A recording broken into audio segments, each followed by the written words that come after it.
Hello students. तो start करें आज का टॉपिक थोड़ा लेंदी है तो थोड़ा सा फास्ट स्पीड में पढ़ने वाले हैं। ओके बच्चों, सो टॉपिक क्या है पहले ही बता रखा है, फीमेल रिप्रोडक्टिव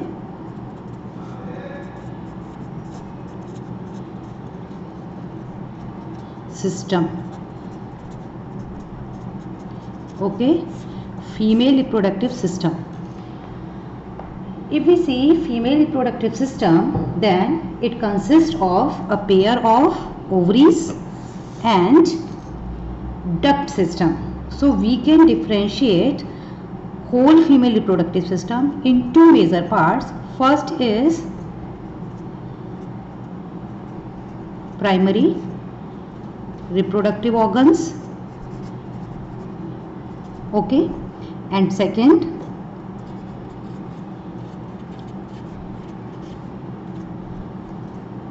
रिप्रोडक्टिव ऑर्गन्स, या कह सकते हैं कि duct system and accessory reproductive organ में कौन से टू पार्ट डिवाइड कर देते हैं?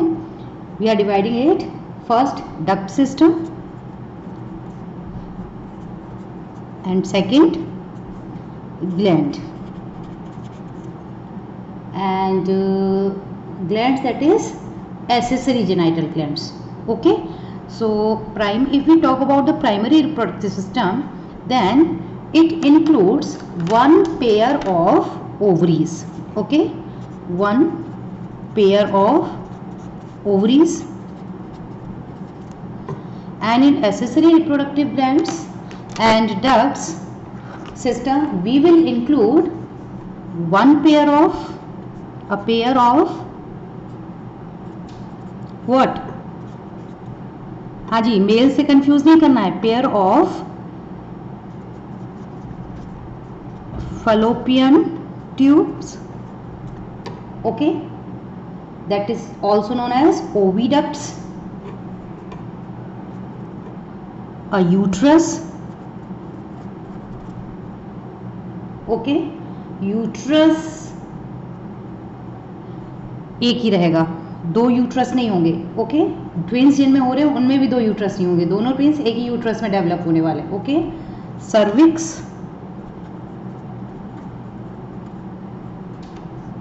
ओके, सर्विक्स एंड फोर्थ में ले जाते हैं vagina. Got it? Cervix and vagina. And accessory reproductive gland में कौन आने वाली है जी? Mammary glands, mammary glands, okay, and these are the modified sweat glands. Okay बच्चों, तो one pair of ovaries, primary reproductive organs. Why they are known as primary reproductive organs? Because they secrete hormones. कौन कौन से hormone secrete कर रहे हैं भाई? इस पेन को फेंकने का मन कर रहा है मेरा, चलो फेंक ही देते हैं, अच्छा नहीं चल रहा actually. One pair of ovaries, चलो तो ये क्या करने वाली हैं? फर्स्ट इसको भी फेंक दो, नहीं, secretion of hormones.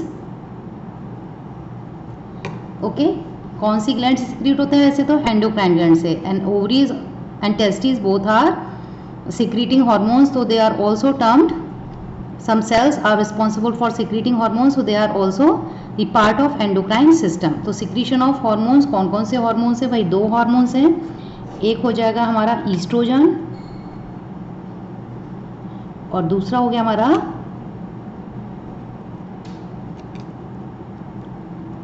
Progesterone. Oestrogen and progesterone, okay, दो हार्मोन सिक्रीट करेगी ये। दूसरा काम क्या करेगी? जो मेन काम है, ये भी मेन है लेकिन ये और भी मेन है, ये that is production of ovum. Okay, ओवा लिखेंगे तो प्लूरल हो जाएगा क्योंकि एक ओवरी एक बार में एक ही ओवा बनाती है। नॉर्मल कंडीशन की बात कर रहे हैं तो उसको हम क्या लिखेंगे? Ovum, ovum formation. ओके, और ये कोई नहीं बता पाया कि एक बार में एक ही ओवम क्यों बनता है। और सबसे बड़ी चीज़ क्या है कि one pair of ovaries are present, but at one time only one ovary is functional. एक बार में, एक महीने में एक ही ओवरी काम करेगी, दूसरी ओवरी उस टाइम पर काम नहीं करेगी. ओके बच्चों, ये भी आज तक कोई नहीं बता पाया कि ऐसा क्यों हो रहा है. तो एक ओवरी, एक महीना, एक ओवम, नॉर्मल कंडीशन. दूसरा महीना, दूसरी ओवरी, दूसरा ओवम, लेकिन एक ही. ओके, ऑल्टरनेट डेज में वर्क करेंगे. Getting my point. So these two functions are perform by ovaries. लेकिन ये जो प्रोडक्शन ऑफ ओवम है ये बहुत बड़ा फंक्शन है, क्योंकि इसे जब हम पढ़ेंगे डिटेल में तो ये तुम्हें कंफ्यूज ज़रूर करने वाला है. ओके, तो डक्ट सिस्टम हो गया. अब स्टार्ट कर देते हैं ओवरीज. तो ओवरीज की कहानी कुछ यूं है कि क्या कहेंगे. First thing, they are paired and they resemble unshelled almonds in size and shape. तो क्या होगा कि अगर ओवरीज की बात कर रहे हैं,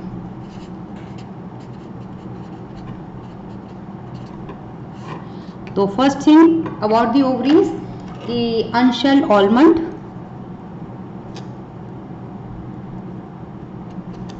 आलमंड पता है ना, बादाम, दिमाग के लिए बड़ा अच्छा होता है. सर्दियों में सूखा खा सकते हैं और गर्मियों में पानी में रात को भिगो दो और सुबह खाओ. तो unshelled almond like shape and size. तो आलमंड तो देखा है, इसीलिए बनाने की जरूरत नहीं है. And they are homologous to testis.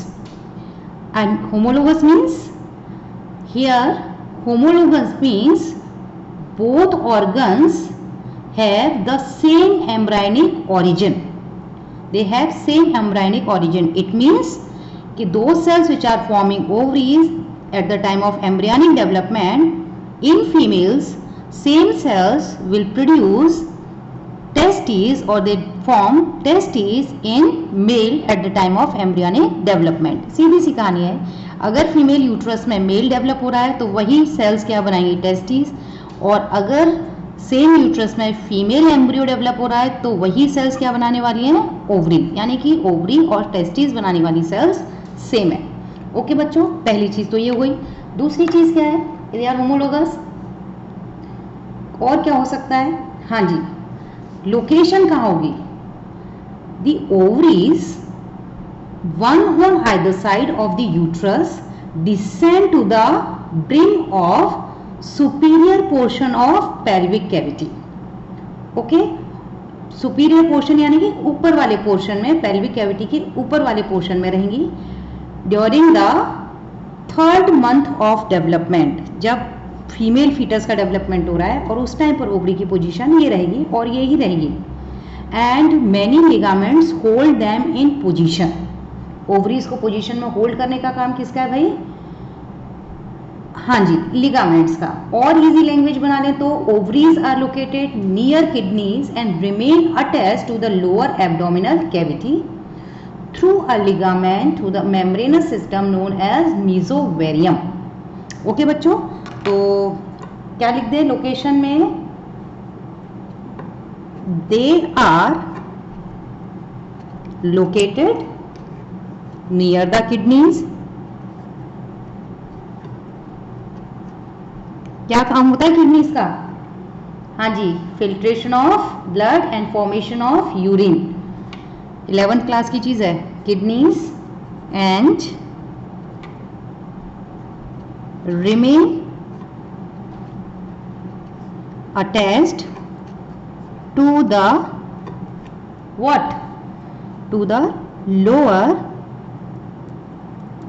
abdominal cavity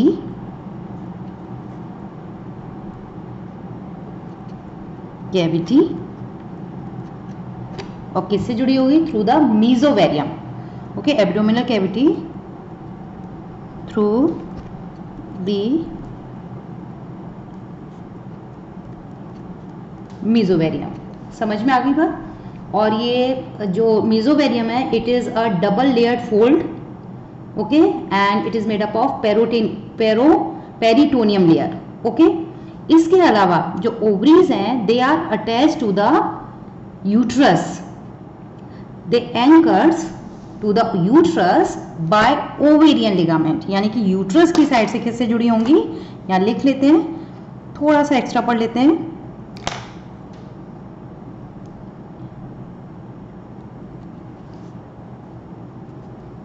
anchors